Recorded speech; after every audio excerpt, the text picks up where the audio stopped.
Before I start this review, so much credit for this film's success has to go to the marketing team at Neon. Marketing is a difficult thing to do, and it takes a great skill to do it well. I have never seen a horror film really marketed this well. That's a lie. I've seen the marketing for Blair Witch and Cloverfield, but this is a new modern level, and they deserve all the credit they're getting for how well they sold this film. I was excited to see this. I was really looking forward to it, and that obviously comes down to the film's fantastic marketing, and I wanted to try and view it in a unique way to do with the film. Everyone has talked about this film as one of the most terrifying experiences you'll ever have in a theater. It will make you bleed out your eye sockets, make you scream, make you jump, make you terrified, make you whoa in your seat, maybe even wee yourself. I don't know, whatever you're into. Why did I say it like that? That sounds weird. When trying to come up with ideas, I was searching through the trailers, preparing myself to go and see this terrifying film experience, and I came across one that interested me. It involved Maika Monroe seeing Nicolas Cage for the first time, and they're tracking her heart rate as this happens. And I thought, I'm gonna steal that. That's a great idea. Good job, marketing team, that I've already complimented. So that's what I did. I got a fitness watch and strapped it to my wrist and went to see the film. This was my heart rate walking into the screening. This was my heart rate when I sat down in the screening. This is my heart rate mere moments before the film started. So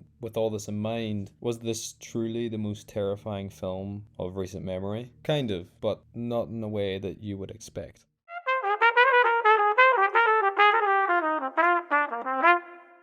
The highest my heart rate went was 109 BPM during the film, which is only 9 BPM higher than the safe level for a human, so it was definitely on the higher end of the spectrum. The movie didn't make me jump out of my clothes and leave them floating in a comedic fashion. No, the fear this movie gave me was more of a paralyzing one. I seen this film about 3 days ago as a recording, and when I tell you I haven't stopped thinking about it, I mean it. There is so much imagery here that is drilled into my brain that it haunts me, to be honest. If you don't know, Longlegs is a movie written and directed by Osgood Perkins, or Oz Perkins as he tends to go by. It stars Maika Monroe and Nicolas Cage. It follows an FBI agent as she hunts down a serial killer by the name of Longlegs. And that is exactly what this movie is. The Silence of the Lambs comparison isn't the worst one to make here. This film is an investigative crime thriller with horror elements, and I can't lie, I love that it is.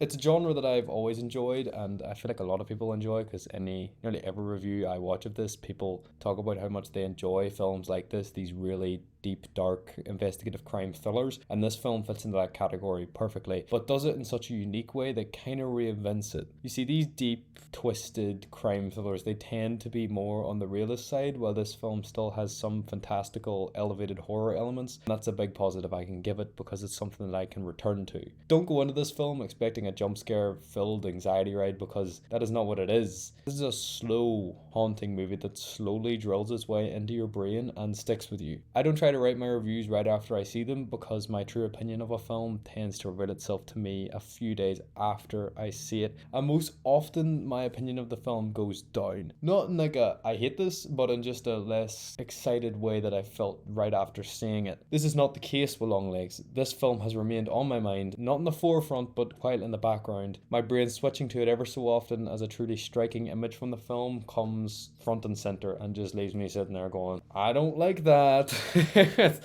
Yeah, and that is a word that I would use for this film. Not I don't like that, striking, because I don't like that as a phrase, not a word. Come on guys, keep up. Striking is how I would describe it. I would believe the hype around this film. Not for its scariness, but for its quality. I do think a number of people will see this expecting one thing and leave disappointed that it wasn't the thing that it was kind of advertised to be. But if you manage your expectations and enter it with an open mindset, I guarantee you will leave with a positive reception, just as I have. Positives. There are many positives to give this film, but the biggest I'm going to give it is for its pace and its script. The core mystery of this film had me hooked. I was so down with it.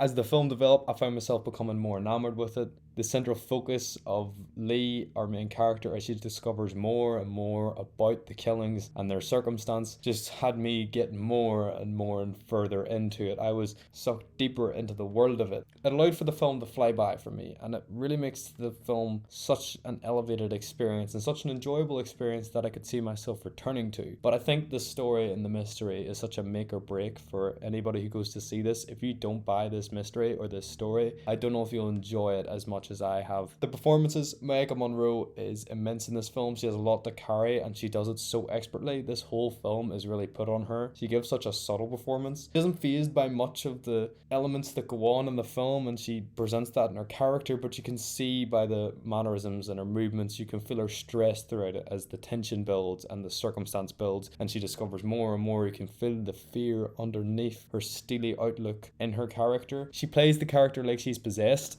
and that's a really effective thing, and you don't realize it until you get deeper into the film, and she does a great job here. Nick Cage. This guy goes full Cage. I love it when he goes full Cage. This is a real make or break performance. If you don't buy Nick in this role, I don't think you'll buy the mystery. I see this movie with two of my friends. One found Nick funny, the other found him terrifying, and I genuinely believe it comes down to your history with Nick Cage and his work. If you see Nick Cage for all his Cageisms, I don't know if you will fully connect with him here, but if you aren't familiar with his history, I think you will find this character quite terrifying. Personally, I really enjoyed him in this role. There is an aura of silliness with this character that comes with his over-the-top portrayal of it, but a lot of the haunting imagery that has remained ever present in my mind since watching from it has come from him. His design, his presentation, his subtle movements and moments of his performance, and that voice is so gnarly. That voice haunts me, man. The way he does it, I don't know. It's just so like that's how it sounds in the film. It's not really. I'm not as good an actor as Nicolas Cage. He has in fact won an Oscar before. Good for him. I really enjoyed him. Some of my favorite scenes in this film really revolve around him and that character. He brings a real unwanted magnetism.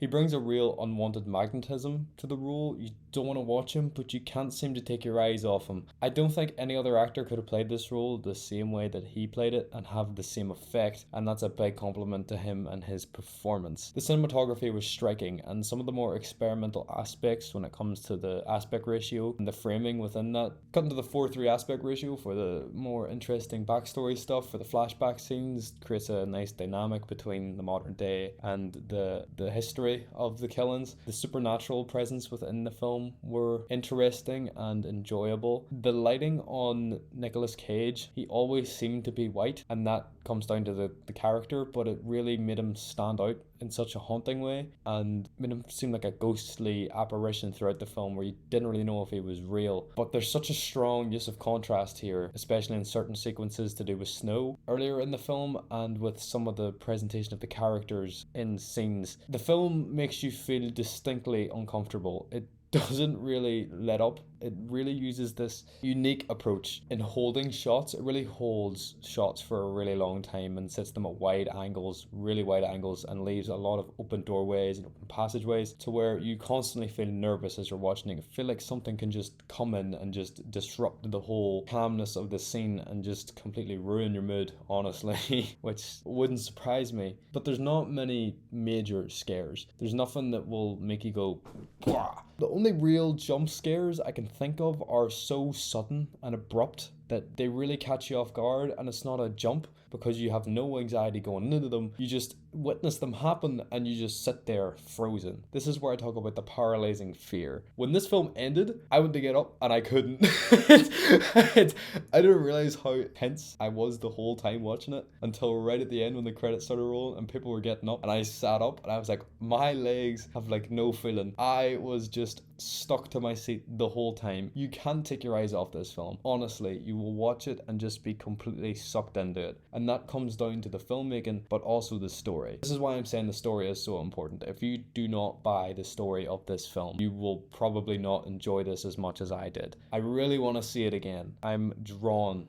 to see it again, and I will see it again. But for now, I have a very positive reception to this. I think this was a very strong and subtle horror film that I will return to and enjoy. Crime, thriller aspects, the performances, everything about it. I really recommend giving this a watch. If you're a fan of this type of thing, I would believe the hype because it is a very well made film and a quality film at that. So yeah, I don't have much more to add. So that's that. Thanks for watching. I'll see you when I see you.